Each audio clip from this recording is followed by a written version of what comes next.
어, 오늘 좀 아이디어가 떠올라서 지금 아내하고 얘기 좀 나누려고 그러는데, 오늘 나눌 대화는 과연 집을 크게 지을 것이냐, 작게 지을 것이냐.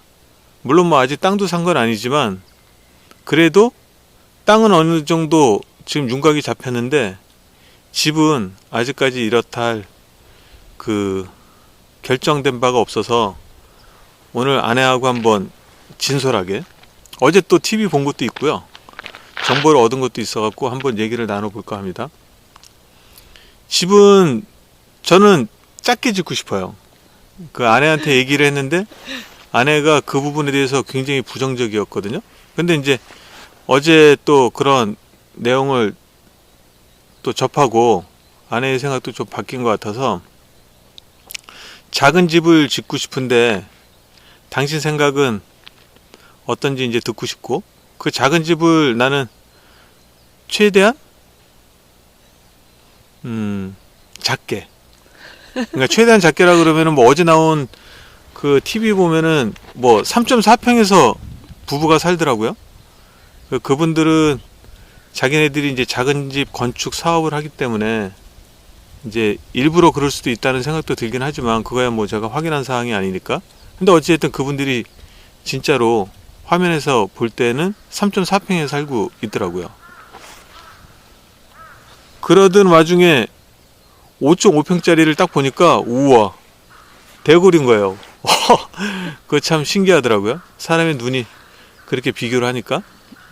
그래서 저는 지금 생각할 때 원래 20평짜리로 해서 그 위로 올리는 2층은 아니지만 이렇게 복층 개념으로 생각을 했었는데, 지금 생각은 어제 그 TV를 보고서 한 10평 정도로 해서 일단은 저희가 메인 하우스, 다시 말해서 본집을 만들고 서브 하우스, 그러니까 이제 부속적으로 필요한 집들을 이렇게 추가하면 어떨까 생각을 해봤어요. 왜냐하면은 땅을 좀 넓은 걸 살라고 생각을 하고 있거든요. 그러다 보니까 집은 그때그때 필요에 의해서, 그러니까 용도에 맞춰서 추가하기로 하고, 실질적으로 씻고 자고 요리하고 그 다음에 뭐 화장실 볼일 보고 이런 집을 우선 만들고, 추가적으로 뭐 황토방이라든지 온실이라든지 뭐 또 다른 또 시설이 있으면 그때 추가하는 것이 어떨까. 당신 생각은 어때요? 나름 괜찮은 것 같기는 한데 저는 원래가 좀 너무 작은 것보다는 큰 것을, 크다고 뭐 아주 큰 건 아니지만 그래도 규모가 어느 정도 있어야 되지 않을까 그렇게 생각을 해서, 글쎄 아직은 잘 모르겠네.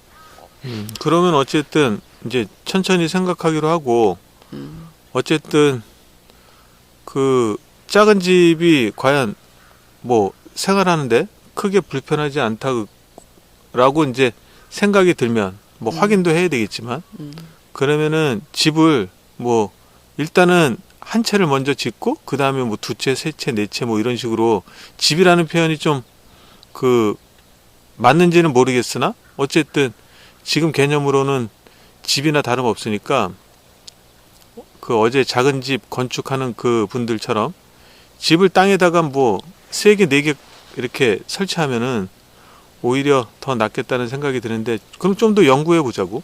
그래. 여러분들도 그 혹시 땅에, 그러니까 집을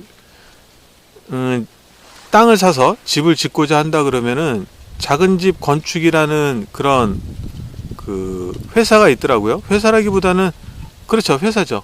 뭐 집을 팔고 그 집 짓는 방법을 교육하는 기관이니까. 기업은 기업이죠. 그 규모의 차이가 있을 뿐이지. 그 작은 집 건축을 검색어에 치면은 나오니까 한번 보시고, 그 뭐 어떤 여자분은 뭐 산골에 뭐 집을 짓고 싶다고, 초등학교 교사인데 뭐 37인가 되더라고요. 근데 이제 그분은 스트레스를 많이 받아서 그런지 몰라도 아무튼 산골에 그 작은 집, 한 5평 정도 규모로 집을 짓고 싶어 하시는 것 같더라고요. 물론 뭐 어제 봤었던 내용으로 보면은 뭐 3.4평? 요것도 그분이 생각할 수도 있겠지만, 여러분들도 혹시 시골집을 무작정 들어가는 것이 아니고 땅을 사서 직접 짓고 싶으신 분들은 검색어로 작은 집 건축을 한번 쳐보시고 집 짓는데 참조하시면 좋겠네요. 네, 그러면 네. 좋겠네요. 오늘은 여기까지. 안녕. 안녕.